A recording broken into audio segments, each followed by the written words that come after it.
Hello friends, मैं Vinod Kumar Yadav Virabad news online platform पर आपका स्वागत करता हूं। तो इतिहास के क्रम में आज हम देखेंगे तुगलक वंश जैसे कि चल रहा था। तुगलक वंश में गयासुद्दीन तुगलक, मोहम्मद बिन तुगलक, फिरोज शाह तुगलक के बारे में हम पढ़ चुके हैं। जैसा कि आपको बताया गया था कि गुलाब खिले तो सूंघ लो वाला जो ट्रिक था, उस ट्रिक में क्या था, गुलाब से खिले तो सुन लो। तो गुलाम वंश बीत चुका है, खिलजी वंश बीत चुका है, आज तुगलक वंश भी बीत जाएगा। सूम से सैयद वंश है, सैयद वंश भी हो जाएगा शाम को, रात में लोदी वंश भी जो है कल तक कंप्लीट हो जाएगा। फिर हम लोग आगे बढ़ेंगे। तो तुगलक वंश हम जब जो पढ़ रहे थे, तुगलक वंश में अभी आज से पीछे वाली कहानी थोड़ा सा दोहराते हैं कि पीछे में फिरोज शाह तुगलक था जिसने 300 नए नगरों का निर्माण करवाया, करीब 500 नहरों का निर्माण करवाया और एक नए कर सिंचाई कर को लगाया। तो उसी के जस्ट बाद फिरोज शाह का उत्तराधिकारी बनता है 1388 ईस्वी में तुगलक शाह, जो फिरोज शाह के पुत्र फतेह खां का पुत्र था। कहने का मतलब ये समझ लीजिए कि थर्ड वाली पीढ़ी में चला गया था, मतलब फिरोज शाह तुगलक के बेटे का बेटा था। कौन? ये गया जो है गयासुद्दीन द्वितीय के नाम से जो जाना गया तुगलक शाह, इसका मूल नाम तुगलक शाह था। जब ये दिल्ली की गद्दी पर बैठा उस समय उसका नाम गयासुद्दीन द्वितीय रख लिया। यह अत्यंत विलासी प्रवृत्ति का था, यह अत्यंत विलासी प्रवृत्ति का था। परिणाम स्वरूप वहां के सरदारों ने इसकी हत्या कर दी। इसकी हत्या करने के बाद 1389 ईस्वी में इसकी हत्या होती है। फिर अबू बकर शासन चलाना शुरू करता है। यह भी एक असफल शासक था, ये भी अच्छा शासन नहीं कर पाया। फिर नासिरुद्दीन मोहम्मद शाह 1390 में आया, 1390 से 94 तक ये रहा। ये भी, इसकी भी बहुत खास पॉइंट परीक्षा में नहीं पूछी जाती है। फिर नासिरुद्दीन का छोटा बेटा, इससे कुछ प्रश्न आते हैं। नासिरुद्दीन का छोटा बेटा नासिरुद्दीन महमूद शाह, ये नासिरुद्दीन मोहम्मद शाह था, ये नासिरुद्दीन महमूद शाह है। नासिरुद्दीन महमूद शाह आया, इसी का छोटा बेटा था। और ये 1394 ईस्वी में जब इसके मतलब पिता दिल्ली की गद्दी से जब मतलब वो उनको उतारा गया, तब इसके बाद ये जो है बना नासिरुद्दीन महमूद शाह। इसी के बारे में डिटेल थोड़ा पढ़ा जाएगा, यहीं कुछ प्रश्न आते हैं। तो ऐसे पूछ लिया जाता है कि तुगलक वंश का अंतिम शासक कौन था। तुगलक कई बार परीक्षाओं में आया है कि तुगलक वंश का अंतिम शासक कौन था, तो उसमें दे देगा नासिरुद्दीन महमूद, नासिरुद्दीन मोहम्मद। अब उसी में आप कंफ्यूज हो जाएंगे कि यार ये था कि वो था, तो आपको कंफ्यूज नहीं होना है।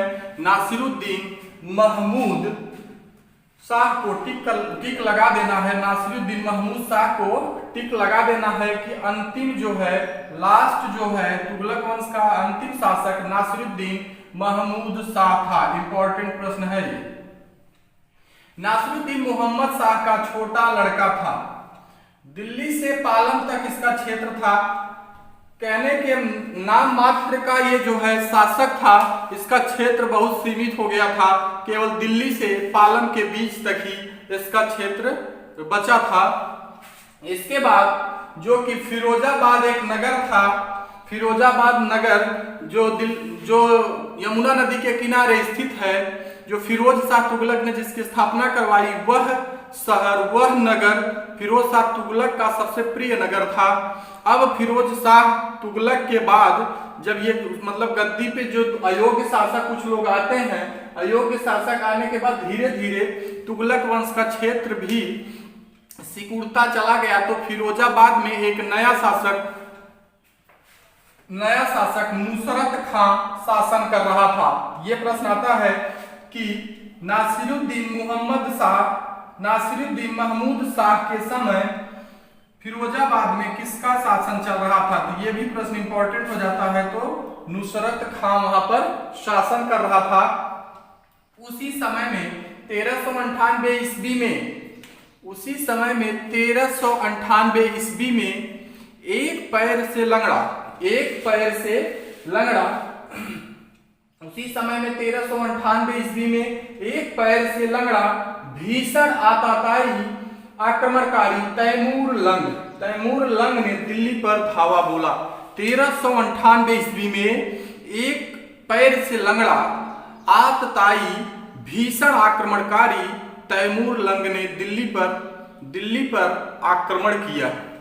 अब नतीजा ये निकलता है कि दिल्ली पर जब वो आक्रमण किया, उसके इस भयंकर आक्रमणकारी होने के नाते परिणाम स्वरूप रिजल्ट ये हुआ कि नुसरत खां और नासिरुद्दीन महमूद दोनों अपनी अपनी राजधानियों को छोड़ करके भाग गए, अपनी अपनी राजधानियों को छोड़ करके भाग गए। देखिए, तैमूर लंग के भयंकर आक्रमण की डर से दोनों शासक राजधानी छोड़कर भाग गए। तैमूर लंग वापस जाते समय अपने विजित प्रदेशों को खिज्र खां के हाथों में सौंप गया था। जब तैमूर लंग भारत को छोड़ करके जाने लगा तो उसने जहां जहां जीता था, जिन जिन प्रदेशों को, वो खिज्र खां के हाथों में दे करके या खिज्र खां को सौंप करके चला जाता है। तैमूर जब चला गया तब महमूद शाह ने अपने वजीर मल्लू इकबाल की सहायता से दिल्ली की गद्दी पर पुनः स्थापित हो जाता है। जब तैमूर लंग चला जाता है तो फिर होता क्या है कि जो ये नासिरुद्दीन महमूद था, ये अपने उसका एक वजीर हुआ करता था, मल्लू इकबाल उसका नाम था। मल्लू इकबाल की सहायता से दिल्ली की गद्दी पर यह पुनः बैठ जाता है, दिल्ली की गद्दी पर यह पुनः बैठ जाता है। तैमूर जब चला गया तब महमूद शाह ने अपने वजीर मल्लू इकबाल की सहायता से पुनः दिल्ली पर बैठ गया। बाद में युद्ध के दौरान खिज्र खां और तैमूर लंग, बाद में युद्ध के दौरान खिज्र खां के हाथों मल्लू इकबाल मारा गया। बाद में क्या हुआ, इसके जस्ट बाद कि जब दिल्ली पर जो है फिर से नासिरुद्दीन महमूद का शासन चलने लगा, तो बाद में एक युद्ध होता है। उस युद्ध में जो मल्लू इकबाल था वो ही मार दिया जाता है। किसके द्वारा? खिज्र खां के द्वारा मल्लू इकबाल मार दिया गया। तब नासिरुद्दीन महमूद जो था वो कमजोर पड़ने लगा और उसको लगा कि फिर से खिज्र खां अब शासन जो है छीन लेगा और फिर से दिल्ली पर शासन करना स्टार्ट कर देगा। तो उसने ये सोचा कि ऐसा क्यों न करें कि जब मैं तो खुद अब राजा नहीं बचूंगा, मैं खुद सुल्तान नहीं बचूंगा, तो कंफर्म हो गया है, तो मैं किसी दूसरे आदमी को सौंप दूं ताकि नेकी भी हमारी रहे। तो देखिए, बाद में फिर इसके बाद मारा गया जब वो, तो नासिरुद्दीन ने दिल्ली की सत्ता दौलत खां लोदी नामक एक अफगान सरदार के हाथों में सौंप दिया।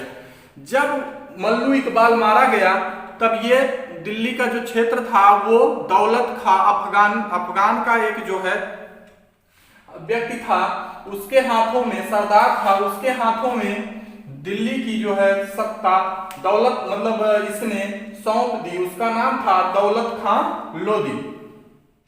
बाद में 1413 ईस्वी में दौलत खां लोदी और खिज्र खां के बीच दिल्ली की सत्ता के लिए संघर्ष हुआ, जिसमें दौलत खां लोदी हार गया।